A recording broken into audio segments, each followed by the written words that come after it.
My name is Jagdish Shukla और ये हमारा 19th लेक्चर है सर्कल के ऊपर। तो चलिए स्टार्ट करते हैं प्रॉब्लम सेट अपनी। तो हमारा क्वेश्चन नंबर 17 से पेंडिंग था। 17 आपको एक्टिविटी के थ्रू करना है। क्वेश्चन में क्या गिवन है कि एक सर्कल है और सर्कल के अंदर एक क्वाड्रिलेटरल है। आप जानते हो कि ये कौन सा क्वाड्रिलेटरल है, सर्कल के चारों पॉइंट्स पे है उस पर। तो ये आपका साइक्लिक हो गया और हमको प्रूव क्या करना है कि कॉर्ड ई एफ गिवन है, chord E F parallel to G H. Given part क्या है, ये दोनों पैरेलल है, ये गिवन है। अब प्रूव करना है ये दोनों कॉन्ग्रुएंट है, ई जी एंड एफ एच।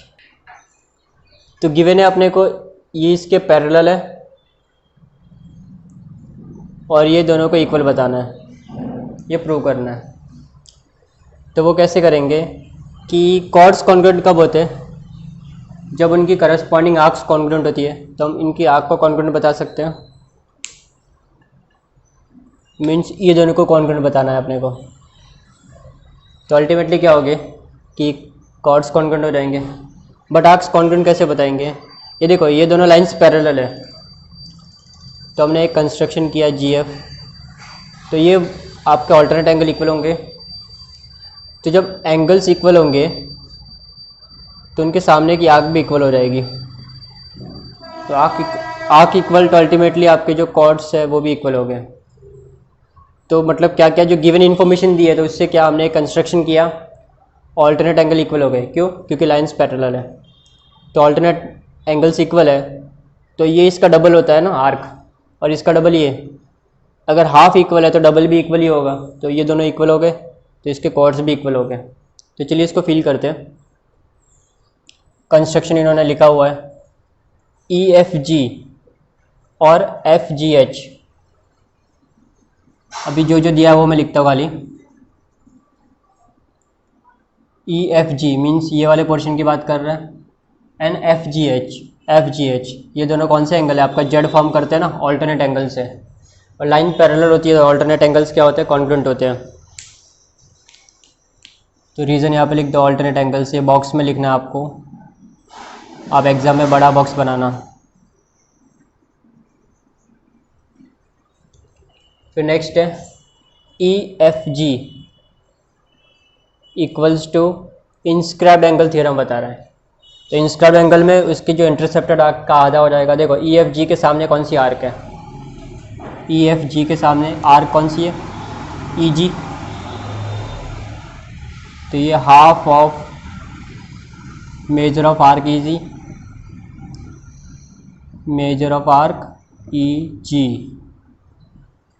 सेम फिर से एफ जी एच को करना है, ये इस आर्क में आएगा, half of arc F H, half of measure of arc F H. अभी देखो ये दोनों एंगल इक्वल है, वो पार्ट 1 में हमने किया हुआ है। ये दोनों एंगल इक्वल है तो ये दोनों आर्क भी इक्वल हो जाएगी, हाफ ऑफ कैंसिल हो गया तो ये दोनों आर्क इक्वल हो गई। तो arc E G equals to arc F H from 1 to 3। जब भी आर्क इक्वल होती है तो उनके कॉर्ड्स भी क्या होंगे, इक्वल होंगे। तो रीज़न वो थ्योरम लिख दो यहाँ पे, करस्पॉन्डिंग कॉर्ड्स ऑफ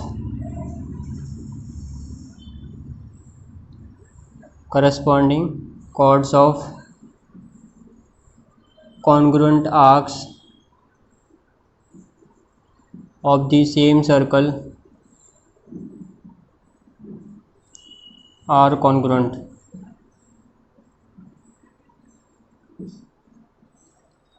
मीन्स आपकी जो आर्क्स कॉन्ग्रुएंट है तो इसके करस्पॉन्डिंग कॉर्ड्स भी कॉन्ग्रुएंट, या फिर शॉर्ट में इसको ऐसा लिख दो, corresponding chords of congruent arcs are congruent. फिर ये ऑफ द सेम सर्कल नहीं लिखोगे तो भी चलेगा। क्वेश्चन नंबर 18 देखते हैं। इसमें भी 3 पार्ट है अपने को गिवन है। फर्स्ट पार्ट में आर्क पी आर 140 है, ये 140 गिवन है। एन आर्क एंगल गिवन है पी ओ आर 36, ये एंगल गिवन है पी ओ आर 36। और हमें arc P Q find out करना है।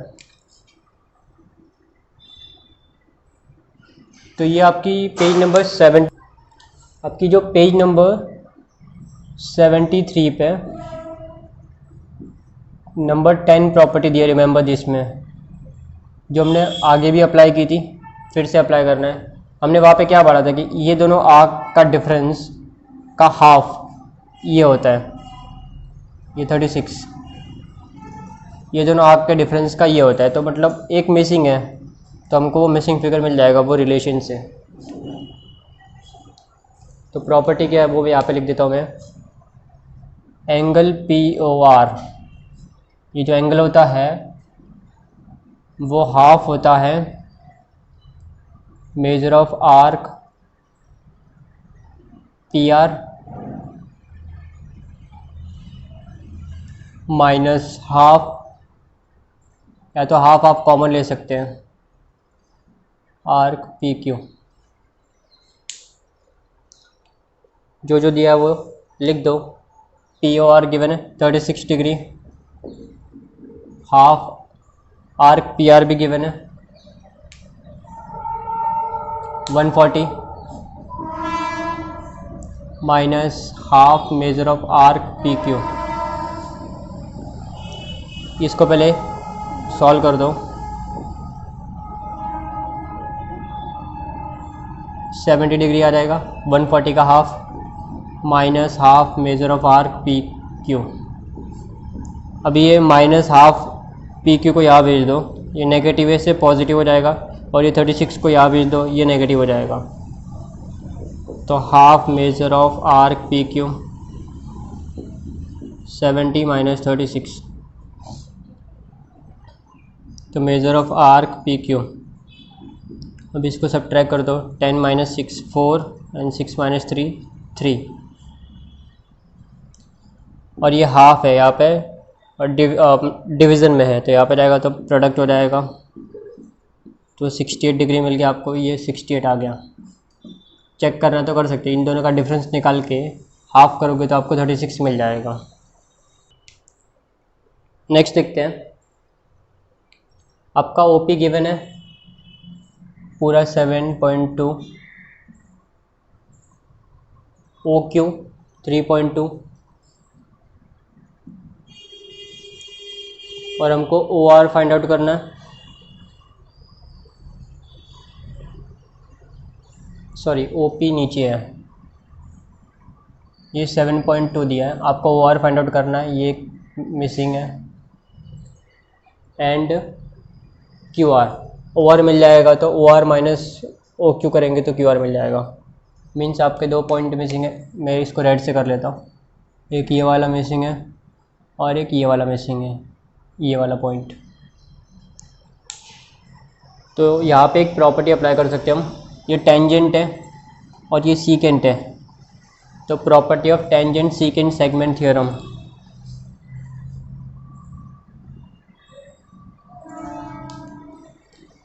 सेकंड पार्ट है आपका ये, seg OP is the tangent and seg OR is the secant by property of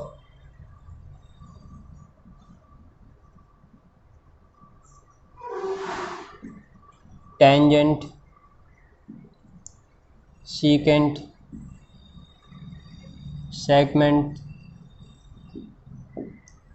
तो टेंजेंट सीकेंट सेगमेंट से क्या पता चलता है कि इसका स्क्वायर, जो उसका टेंजेंट पोर्शन है उसका square OP square equals to जो रिमेनिंग 2 साइड्स है उनका प्रोडक्ट OQ, फिर ये पूरा लेना OQ इंटू OR। तो जो जो गिवन पार्ट है वो सब लिख दो। OP गिवन है 7.2 स्क्वायर, OQ गिवन है 3.2, और फर्स्ट पार्ट में हमको OR मिल जाएगा, वही हमारी एक रिक्वायरमेंट भी थी। ये 3.2 प्रोडक्ट है, यहाँ पे भेज दो। ये 7.2 को 2 टाइम्स लिख सकते हैं, डेसिमल से डर लग रहा है तो हटा दो इसको 100 से मल्टीप्लाई करके। डेसिमल के बाद 2 डिजिट है तो 100 का मल्टीप्लाई कर दिया हमने, तो ये 72 इंटू 72 अपॉन 32। अब इसको कैंसिल कर दो, 2 से कर देते हैं सबसे छोटा नंबर 36। अभी देखो ये दोनों 4 के नंबर 4 के टेबल में आ गए, तो 4 से कर दो, 4 4 ज़ा एंड 4 9 ज़ा, 4 से ये भी चला जाएगा, 4 1 ज़ा 4 1 ज़ा 4, 7 माइनस 4 3, तो ये आपका 32 हो गया। 4 8 ज़ा, अभी 18 9 ज़ा कर दो, तो ओ आर इक्वल्स टू, अभी और तो नीचे तो कोई नंबर बचा नहीं,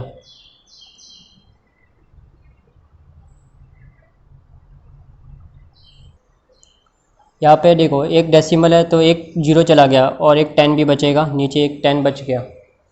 तो अभी क्या कर दो, 18 9 ज़ा कर दो और अपॉन 10, तो 18 9 ज़ा 162 upon 10 equals to O R, तो आपको ओ आर मिल गया 16.2। तो फर्स्ट पार्ट मिल गया अपने को, ओ आर मिल गया, ये पूरा 16.2 है, पूरा 16.2 है और ये 3.2 है, तो ये 16.2 में से ये पोर्शन चला गया, तो ये पोर्शन बचेगा 16.2 माइनस 3.2, 13 मिल जाएगा। O R equals to O Q plus Q R, O Q R collinear है सब, 16.2 3.2, तो क्यू आर आपका मिला 16.2 minus 3.2, 13।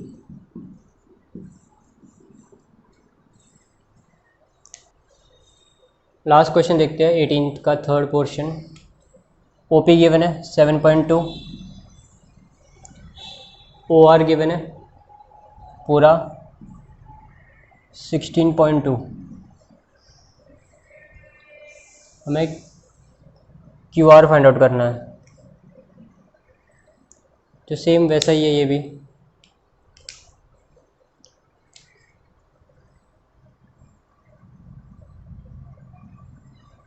Bye property of tangent secant segment theorem,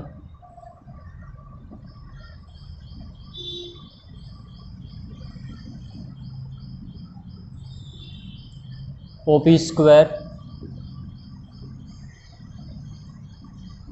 O Q into O R, जो गिवन पार्ट है लिख दो, 7.2 स्क्वायर, ओ क्यू पता नहीं है,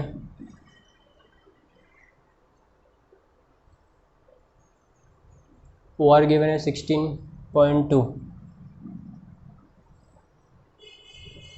हम ओ क्यू फाइंड आउट कर लेंगे, फिर 16.2 माइनस ओ क्यू कर लेंगे, तो क्यू आर मिल जाएगा।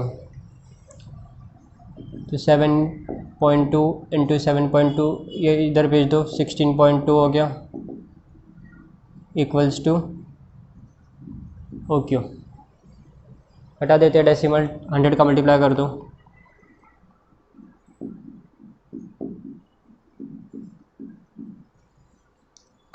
Seventy two into 72 upon 162 into 10, एक डेसिमल से चला गया 2 और एक 0 आ गया। अब इसको कैंसिलेशन करते हैं, तो 2 से करते हैं पहले, 2 8 ज़ा एंड 2 1 ज़ा, 2 36 ज़ा, 9 से दोनों नंबर जाएंगे, 9 4 ज़ा एंड 9 9 ज़ा, ये भी चला जाएगा 9 से, 9 1 ज़ा 9 8 ज़ा। अभी ऊपर प्रोडक्ट निकालता हूँ, नीचे तो खाली 10 बचा, तो 8 4 ज़ा 36, तो आपका ओ क्यू कितना मिला 36 अपॉन 10, ओ सॉरी 8 4 ज़ा 32 हो जाएगा आपका, 32 बाय 10, तो ये आपका हो गया 3.2। अभी ये आपको 3.2 मिल गया ओ क्यू। तो 16.2 माइनस 3.2 करेंगे तो अपने को ये रिमेनिंग पोर्शन मिल जाएगा 13।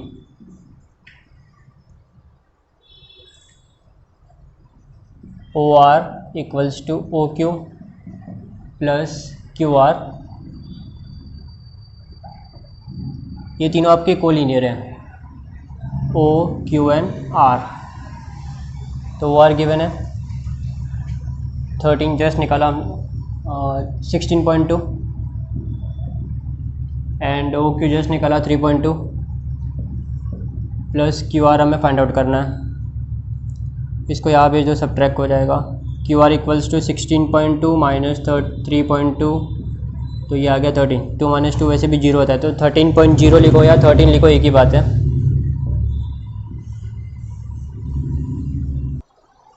क्वेश्चन नंबर 19 देखते हैं। जो रेड लाइन से अंडरलाइन के वो आपका गिवन पोर्शन है और ये टू प्रूव में आपको लिखना है।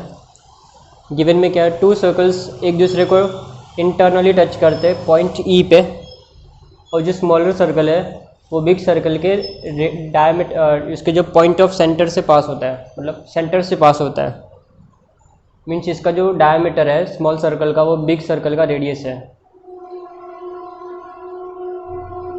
और अपने को प्रूव क्या करना है कि ये दोनों पार्ट इक्वल है, ई ए एंड ए बी, ये दोनों को इक्वल प्रूव करना है। तो हमें कुछ कंस्ट्रक्शन करना पड़ेगा। मैंने जो ग्रीन लाइन ड्रॉ की है वो आपका कंस्ट्रक्शन है D A, D B, D C and E C. ये तीनों लाइन आपकी कोलिनियर होगी, मीन्स ये तीनों पॉइंट्स आपके कोलिनियर होंगे, डी, सी और ई, क्योंकि थ्योरम ऑन टचिंग सर्कल से मिला सेंटर्स और उसका जो पॉइंट ऑफ कांटेक्ट है सर्कल्स का वो तीनों स्ट्रेट लाइन पे होते हैं। तो इससे ये अपने को मिल गया कि ये स्ट्रेट लाइन है, मीन्स ये डायमीटर इसका रेडियस हो गया। हमको ये दोनों प्रूव करना है, तो ये दोनों ट्रायंगल को कॉन्ग्रुएंट बता देंगे। अभी ये जो लाइन है ये, अगर हम खाली इस ट्रायंगल को देखें ई ए और D, triangle E A D, ये सेमी सर्कल में बन रहा है। तो सेमी सर्कल में जो ट्रायंगल बनता है या जो एंगल बनता है इंस्क्राइब्ड होता है सेमी सर्कल में, वो राइट एंगल होता है। तो ये एंगल आपका 90 डिग्री बन जाएगा। ये आप इंस्क्राइब्ड एंगल से भी कर सकते हो। ये 180 है, उसका हाफ ये 90 हो गया। अगर ये 90 है तो ये भी 90 हो जाएगा लीनियर पेयर से। अब इन दोनों ट्रायंगल को कॉन्ग्रुएंट प्रूव कर दो तो अल्टीमेटली ई ए और ए बी इक्वल हो जाएगा। तो कॉन्ग्रुएंट कैसे प्रूव करेंगे, डी और डी बी इक्वल है, radius of the same circle, और ये कॉमन साइड है। तो आर एच एस टेस्ट या हाइपोटेनस साइड टेस्ट बोल सकते हैं। जब हाइपोटेनस इक्वल होता है किसी राइट एंगल ट्रायंगल का और एक साइड कॉमन होती है या एक साइड इक्वल होती है अदर साइड, तो वो दोनों ट्रायंगल्स क्या होते हैं, कॉन्ग्रुएंट। तो ये साइड इसके इक्वल हो गई। तो कंस्ट्रक्शन लिखते हैं। कंस्ट्रक्शन हमने क्या किया,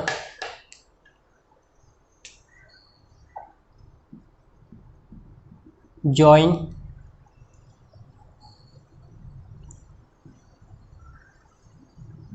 C C D A D and B D, हमने सबको ज्वाइन किया, C C D A D और बी डी को। तो जो डॉटेड लाइन है, ग्रीन लाइन है, वो आपका कंस्ट्रक्शन हो गया। अभी प्रूविंग करना है। सबसे पहले क्या बताने कि ये तीनों कोलिनियर है, तो ये पूरी स्ट्रेट लाइन हो जाएगी आपकी।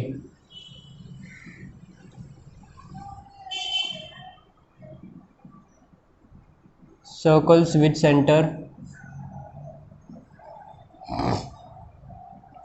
C and D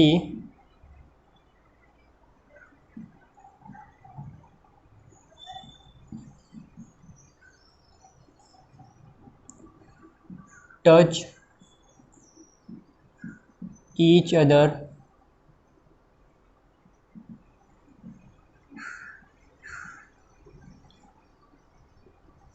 internally at point E. Therefore by property of touching circles, therefore by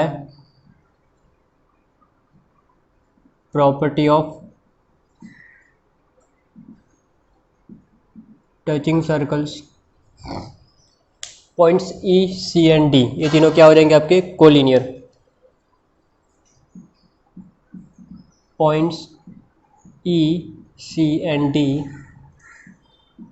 are collinear, ये तीनों पॉइंट्स कोलिनियर हो गए, तो ये स्ट्रेट लाइन फॉर्म करेंगे। अभी हमें ये 90 बता देना है सेकेंड पार्ट में। Angle E A D equals to 90 degree. Reason लिख दो, angle inscribed in semi circle is right angle. Angle inscribed in semicircle is right angle। ये हमने एक प्रॉपर्टी भी पढ़ी थी कोरोलरी में, तो ये आपका राइट एंगल हो गया, और ये भी राइट एंगल हो जाएगा लीनियर पेयर से। तब इन दोनों ट्रायंगल को कॉन्ग्रुएंट प्रूव कर देते हैं। In triangle EAD and BAD, in triangle EAD and triangle BAD,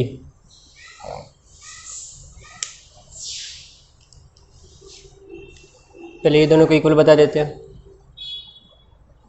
सेग D congruent to seg DB, radius of the same circle. ये दोनों बड़े सर्कल की रेडियस है,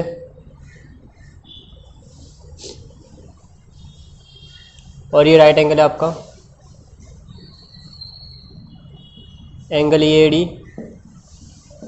congruent to angle BAD 90 degree, और ये थर्ड साइड AD कॉमन है, seg AD congruent to seg AD common side.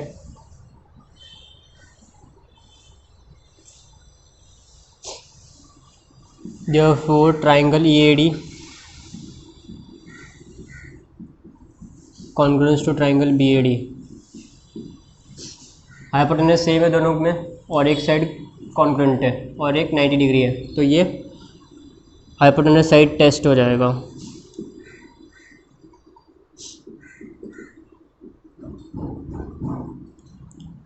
Both triangles congruent है, तो उनकी करस्पॉन्डिंग साइड्स कॉन्ग्रुएंट हो जाएगी, जो भी नाम दिया है EA और AB। Therefore seg EA congruent to seg AB, corresponding sides of congruent triangle. तो जो रिक्वायर्ड पार्ट था वो अपने को मिल गया। तो हमको करना क्या है, सिंपली एक तो कंस्ट्रक्ट किया, और एक प्रॉपर्टी से ये क्या बता दिया, ये सेमी सर्कल में जो एंगल बनता है वो आपका राइट एंगल होता है। फिर बाकी तो टचिंग सर्कल से ये तीनों कोलिनियर बता दिया, तो ये लाइन स्ट्रेट लाइन हो गई। फिर ये radius of the same circle, और ये कॉमन साइड और ये राइट एंगल है दोनों, तो ये दोनों ट्रायंगल्स कॉन्ग्रुएंट हो गए, तो ये साइड इसके इक्वल हो गई, करस्पॉन्डिंग साइड उनकी। क्वेश्चन नंबर 20 देखते हैं। Seg AB diameter with centre O and ACB bisector है पॉइंट D पे। इसका मतलब क्या होगा कि ये दोनों एंगल्स इक्वल होंगे। CD बाइसेक्टर है, तो ये दोनों एंगल इक्वल हो गए। And seg AD congruent to BD prove करना है। सेग AD और BD हमने ड्रॉ नहीं किया, ड्रॉ कर लेते हैं।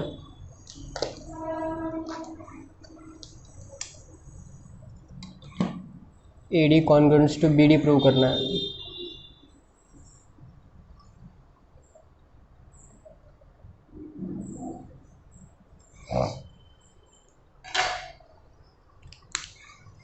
तो कंस्ट्रक्शन में उन्होंने खाली OD ड्रॉ किया है, ठीक है, वो सब दिया हुआ है।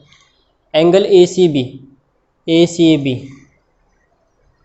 Angle inscribed in the semi circle. Just अभी हमने देखा था कि जो भी सेमी सर्कल में एंगल बनता है वो आपका राइट एंगल होता है, तो ये 90 डिग्री होगा। तो यहाँ पे क्या लिख देंगे, 90 डिग्री। नेक्स्ट है DCB एंगल कितना होगा, DCB ये पूरा 90 है और ये दोनों एंगल इक्वल है, तो मतलब ये 90 का हाफ होगा, तो ये 90 का हाफ 45, ये भी 45 होगा।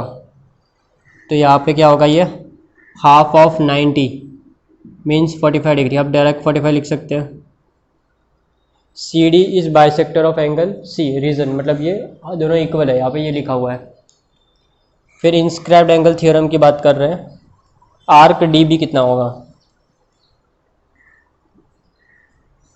Arc DB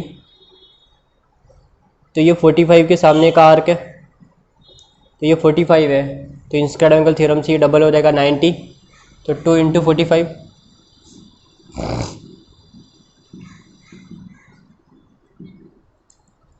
angle DOB, angle DOB कितना होगा, definition of measure of an arc. अभी ये दोनों पॉइंट्स इक्वल है और ये सेंटर से जॉइन करता है, तो ये आपका कितना हो जाएगा, 90 डिग्री हो जाएगा, परपेंडिकुलर हो जाएगा। ये हमने एक परपेंडिकुलर बाइसेक्टर थ्योरम भी पढ़ा था, परपेंडिकुलर थ्योरम 9th में। सेग OA और OB इक्वल है और ये परपेंडिकुलर है, तो ये दोनों अल्टीमेटली क्या हो जाएंगे, इक्वल हो जाएंगे। OB इक्वल क्यों है, OA और OB radio of the same circle, radio of the same circle. Line OD is bisector of AB, OD bisector है ना, OD इसके दो इक्वल पार्ट में डिवाइड करता है, और ये बाइसेक्टर कौन सा है, perpendicular bisector.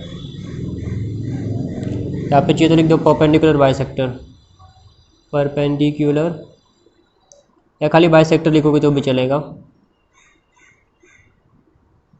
Of seg AB, therefore seg AD congruent to BD। अब ये परपेंडिकुलर बाइसेक्टर की प्रॉपर्टी क्या आपको मैं बता देता हूँ शॉर्ट में, कि कोई सेगमेंट है और वहाँ पे इसको ये बाइसेक्ट कर रहा है परपेंडिकुलरली, मतलब ये 90 है और ये दोनों इक्वल है, तो ये दो साइड है ना वो ऑटोमेटिक इक्वल हो जाती है। अगर इसको चाहिए तो प्रूव भी कर सकते, देखो ये साइड एंगल साइड, ये कॉमन साइड है आपकी एक, तो अल्टीमेटली ये corresponding sides of congruent triangle.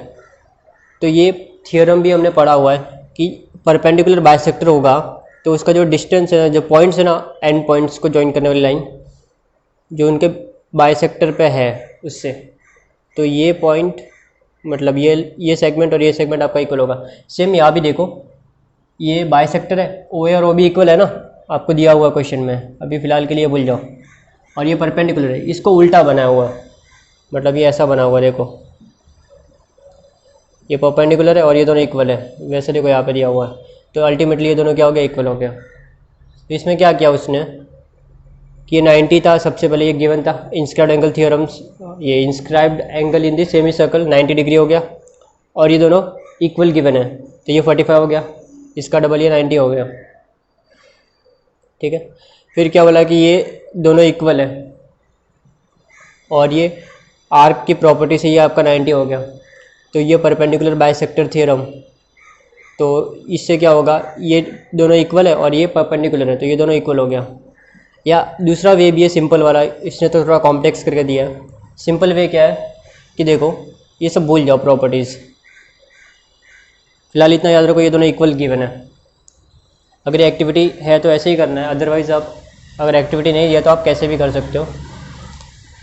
तो ये दोनों इक्वल है तो ये 45 हो जाएगा, ये भी 45 हो जाएगा, ठीक है। 45 का डबल करेंगे तो इसके सामने की आर्क कौन सी आती है, मैं अलग कलर यूज़ करता हूँ, ये वाली आती है, तो ये इंस्क्राइब्ड एंगल है, तो ये इसका डबल होगा 90, सेम इसका डबल ये 90 होगा। और हमने एक थ्योरम पढ़ा था कि अगर ये आर्क्स कॉन्ग्रुएंट है तो इनके करस्पॉन्डिंग कॉर्ड्स भी कॉन्ग्रुएंट होंगे, corresponding chords of the congruent arcs are congruent. तो ये आर्क्स कॉन्ग्रुएंट है आपकी, दोनों 90 है ना, तो ये अल्टीमेटली कॉर्ड्स क्या हो गए, इक्वल हो गए। ये सबसे सिंपल था, बट इन्होंने थोड़ा उसको कंफ्यूज करके एक दूसरे 9th का थ्योरम जो हमने पढ़ा था 9th में वो अप्लाई किया। तो क्वेश्चन नंबर 20 हमारा कंप्लीट हो गया। 5 क्वेश्चंस पेंडिंग है, वो हम नेक्स्ट क्लास में देखते हैं। Thank you for watching.